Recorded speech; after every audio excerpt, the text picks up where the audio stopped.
Samsung Odyssey G5, G51C S27Cg51 Best Settings. Hey guys, in this video, we will see the Samsung Odyssey G5, G51C S27Cg51 Best Settings.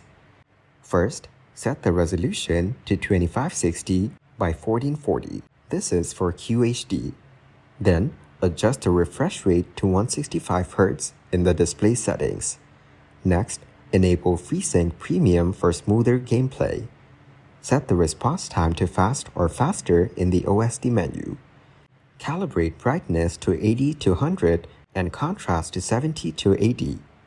Now choose the game mode preset for optimized visuals.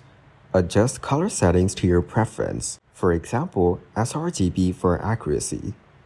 Enable black equalizer for better visibility in dark scenes. Next, save the settings and test in your preferred games.